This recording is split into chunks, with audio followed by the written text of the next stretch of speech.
नमस्कार दोस्तों, आपका स्वागत है आपके अपने YouTube चैनल आरसी न्यूज में। आज दिन गुरुवार तारीख 20 जून 2024। चलिए जानते हैं दिन भर की बड़ी खबर। पीएम मोदी बोले, किताबें भले ही जल जाएं, ज्ञान नहीं मिटता। नालंदा सिर्फ नाम नहीं, पहचान है, एक सम्मान है। यूनिवर्सिटी में नए कैंपस का किया उद्घाटन। जी हाँ, पीएम नरेंद्र मोदी ने बुधवार को 1749 करोड़ रुपए से बने नालंदा यूनिवर्सिटी के नए कैंपस का उद्घाटन किया। उन्होंने 21 मिनट तक कार्यक्रम को संबोधित किया। प्रधानमंत्री ने कहा कि मुझे तीसरे कार्यकाल के लिए शपथ ग्रहण करने के बाद पहले 10 दिन में ही नालंदा आने का मौका मिला है। यह मेरा सौभाग्य है ही। मैं इसे भारत की विकास यात्रा के एक शुभ संकेत के रूप में देखता हूं। राहुल गांधी 54 साल के हुए। कांग्रेस मुख्यालय में जन्मदिन मनाया गया। खड़गे ने हाथ पकड़कर केक कटवाया। प्रियंका बोली, मेरे दोस्त मार्गदर्शक बने रहना। जी हाँ, कांग्रेस नेता राहुल गांधी कल 19 जून को अपना 54वां जन्मदिन मना रहे थे। इस मौके पर राहुल गांधी ने दिल्ली स्थित कांग्रेस दफ्तर में पार्टी कार्यकर्ताओं के साथ मिलकर केक भी काटा। कांग्रेस अध्यक्ष मल्लिकार्जुन खड़गे और पार्टी के कई अन्य नेताओं ने पूर्व अध्यक्ष राहुल गांधी को उनके जन्मदिन के अवसर पर बधाई दी और उन्हें कमजोरों की आवाज, संविधान के प्रति अटूट आस्था रखने वाला तथा सत्ता को सच का आईना दिखाने वाला बताया। अगला खबर, तमिलनाडु में जहरीली शराब से अब तक 29 लोगों की मौत, 60 लोग का इलाज जारी। कलेक्टर एसपी हटाए गए। घटना की जांच सीआईडी को सौंपी गई। जी हां, तमिलनाडु के कल्लाकुरिची में जहरीली शराब पीकर मरने वालों की संख्या बढ़कर 29 हो गई है, जबकि 60 से ज्यादा लोगों का अलग अलग अस्पतालों में इलाज चल रहा है। पुलिस के मुताबिक इन लोगों ने पैकेट में मिलने वाली शराब पी थी। कल्लाकुरिची जिले के करुणापुरम में 18 जून को हुई घटना के पीड़ितों में ज्यादातर दिहाड़ी मजदूर हैं। शराब पीने के बाद रात होते होते इन लोगों को दस्त, उल्टी, पेट दर्द और आंखों में जलन होने लगी। नीट काउंसलिंग रोकने से सुप्रीम कोर्ट का फिर इनकार। कहा, आखिरी सुनवाई के बाद परीक्षा रद्द होती है तो काउंसलिंग भी रद्द हो जाएगी। जी हां, सुप्रीम कोर्ट में नेट यूजी काउंसलिंग पर रोक लगाने से एक बार फिर इनकार कर दिया है। कोर्ट ने यह भी कहा है कि आखिरी सुनवाई के बाद परीक्षा कैंसिल होती है तो काउंसलिंग भी कैंसिल हो जाएगी। इससे पहले 11 जून को भी सुप्रीम कोर्ट ने यह अपील खारिज की थी। फिलहाल सुप्रीम कोर्ट में यह परीक्षा रद्द करने की मांग वाली याचिका पर सुनवाई जारी है। पीएम मोदी आज शाम श्रीनगर जाएंगे। तीसरी बार पीएम बनने के बाद पहला जम्मू कश्मीर दौरा। कल डल झील के किनारे योग करेंगे। जी हां, प्रधानमंत्री नरेंद्र मोदी गुरुवार को 2 दिन के जम्मू कश्मीर के दौरे पर पहुंच रहे हैं। तीसरी बार प्रधानमंत्री बनने के बाद यह उनका पहला कश्मीर दौरा है। इससे 2 चुनावों के बीच एक अहम कड़ी के तौर पर देखा जा रहा है। चुनाव आयोग सितंबर में जम्मू कश्मीर में विधानसभा चुनाव कराने तैयारियां कर रही है। ऐसे में पीएम मोदी का यहां जाना और योग दिवस जैसे इंटरनेशनल इवेंट में शामिल होना पॉजिटिव मैसेज माना जा रहा है। कांग्रेस ने फैक्ट फाइंडिंग कमेटी बनाई। लोकसभा चुनाव में पार्टी के खराब प्रदर्शन की वजह खोज जाएगी। आला कमान को रिपोर्ट सौंपेंगे पैनल। जी हां, कांग्रेस के राष्ट्रीय अध्यक्ष मल्लिकार्जुन खड़गे ने फैक्ट फाइंडिंग कमेटी का गठन किया है। लोकसभा चुनाव 2024 में जिन राज्यों में पार्टी का प्रदर्शन पूरी तरह से खराब रहा और जिन राज्यों में पार्टी को हार का सामना करना पड़ा, यह भी ये कमेटी हार और खराब प्रदर्शन के कारणों का जायजा लेगी। कुआलालंपुर जा रही फ्लाइट में टेक्निकल प्रॉब्लम।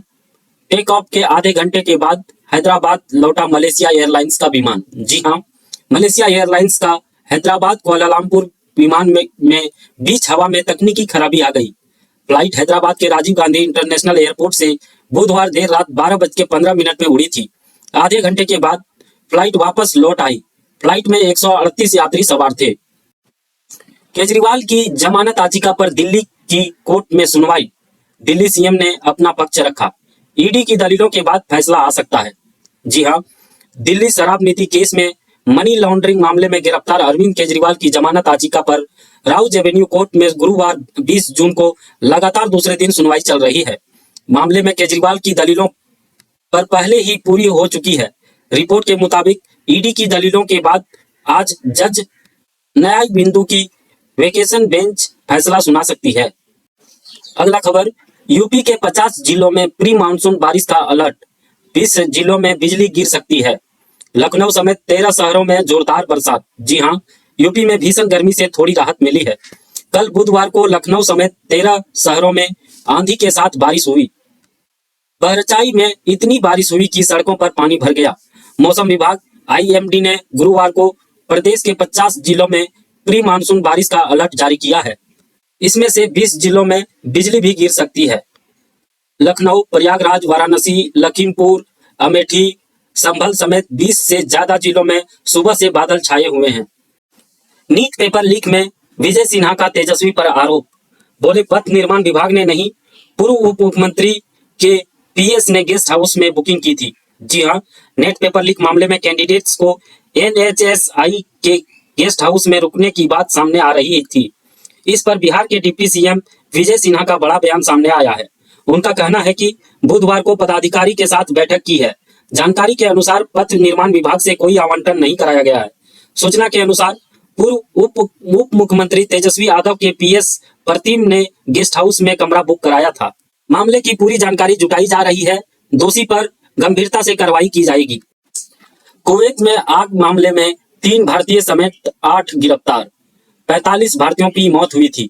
कुवैत सरकार मृतकों के परिवार को 12.5 लाख मुआवजा देगी। जी हां, कुवैत की इमारत में लगी भीषण आग मामले में अधिकारियों ने 3 भारतीय, 4 मिस्र के नागरिक और 1 कुवैती को गिरफ्तार किया है। 12 जून को सुबह 6 मंजिला बिल्डिंग में लगी आग में कुल 50 लोगों की मौत हुई थी, जिसमें 45 लोग भारतीय थे। इस बिल्डिंग में 196 कामगार काम कर रहे थे, जिसमें से ज्यादातर भारतीय थे। ताइवान बोला, चीन से ना मोदी जी डरेंगे ना हम। ताइवानी उप विदेश मंत्री का ड्रैगन को जवाब। भारत से संबंधों पर चीन ने आपत्ति जताई थी। जी हां, भारत में लोकसभा चुनाव में पीएम मोदी के फिर से पीएम बनने पर ताइवान के राष्ट्रपति लाई चिंग-ते ने बधाई दी थी। इसके बाद चीन ने इस पर आपत्ति जताई थी। अब ताइवान ने इस पर पलटवार किया है। ताइवान के उप विदेश मंत्री टीएन चुंग-क्वांग ने कहा कि मुझे लगता है कि न तो मोदी जी और न ही हमारे राष्ट्रपति चीन से डरने वाले हैं। पुतिन 24 साल बाद नॉर्थ कोरिया पहुंचे। किम जोंग ने खुद एयरपोर्ट पर स्वागत किया। दोनों देशों के बीच हो सकती है हथियारों की डील। जी हां, रूस के राष्ट्रपति 2 दिनों के दौरे पर नॉर्थ कोरिया पहुंच गए हैं। किम जोंग उनको खुद राजधानी प्योंगयांग में सुनान इंटरनेशनल एयरपोर्ट पर पुतिन का स्वागत किया। ये नॉर्थ कोरिया की उनकी दूसरी यात्रा है। वे करीब 24 साल बाद मंगलवार को नॉर्थ कोरिया पहुंचे हैं। पुतिन की नॉर्थ कोरिया की संभावित यात्रा की चर्चा लंबे समय से हो रही थी। अगला खबर, आज शेयर बाजार में फ्लैट कारोबार। सेंसेक्स 77,300 और निफ्टी 23,500 के स्तर पर कारोबार कर रहा है। फार्मा और एनर्जी शेयर्स टूटे। जी हां, शेयर बाजार में आज यानी 20 जून को फ्लैट कारोबार देखने को मिल रहा है। सेंसेक्स 77,300 के स्तर पर कारोबार कर रहा है। वहीं निफ्टी भी 23,500 के स्तर पर सपाट कारोबार कर रहा है। सेंसेक्स के 30 शेयरों में 19 में गिरावट और 11 में तेजी है। फार्मा, एनर्जी और आईटी शेयर्स में ज्यादा गिरावट है। इससे पहले कल यानी 19 जून को शेयर बाजार में ऑल टाइम हाई बनाया था। सोना चांदी के दामों में तेजी। 10 ग्राम सोना 72,440 का हुआ। चांदी फिर 92,000 रुपये के पार निकली। जी हां, सोने चांदी की कीमतों में आज यानी 20 जून को तेजी है। 10 ग्राम 24 कैरेट सोना 220 रुपया बढ़कर 72,440 रुपया पर पहुंच गया है। वहीं 1 किलो चांदी 1,500 रुपया बढ़कर 92,500 रुपये में बिक रही है। इस साल सोने के दाम 8,570 रुपये प्रति 10 ग्राम बढ़ चुके हैं। सरकार ने 14 खरीफ फसलों का न्यूनतम समर्थन मूल्य बढ़ाया। धान की एमएसपी 117 बढ़कर 2,300 की। तुअर दाल में 550 रुपये का इजाफा। जी हां, केंद्र सरकार ने 14 खरीफ फसलों की मिनिमम सपोर्ट प्राइस यानी एमएसपी बढ़ा दी है। केंद्रीय कैबिनेट ने बुधवार को यह फैसला लिया। केंद्रीय सूचना एवं प्रसारण मंत्री अश्विनी वैष्णव ने बताया कि धान की नई एमएसपी 2,300 रुपये तय की गई है, जो पिछले एमएसपी से 117 रुपया ज्यादा है। कपास की नई एमएसपी 7,121 रुपये तय की गई है। इंग्लैंड ने सुपर 8 के दूसरे मैच में वेस्टइंडीज को हराया। सॉल्ट का नाबाद अर्धशतक, बेरस्टो के साथ नाबाद 97 रन की साझेदारी। जी हां, डिफेंडिंग चैंपियन इंग्लैंड ने आईसीआईसी T20 वर्ल्ड कप 2024 के दूसरे सुपर 8 मुकाबले में वेस्टइंडीज को 8 विकेट से हरा दिया। इंग्लैंड ने यह हाई स्कोरिंग मैच एकतरफा अंदाज में जीता। सेंट लुइस के डेरेन सेमी स्टेडियम में इंग्लैंड ने टॉस जीतकर पहले बॉलिंग करने का फैसला लिया।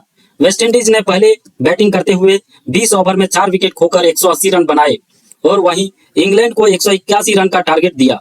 जवाब में इंग्लैंड ने 17.3 ओवर में 2 विकेट खोकर टारगेट हासिल कर लिया। आपका बहुत बहुत धन्यवाद दोस्तों, हमारे YouTube चैनल आरसी न्यूज को देखने के लिए। आप ऐसे ही बड़ी खबरों को देखने के लिए हमारे चैनल को सब्सक्राइब और लाइक कर सकते हैं।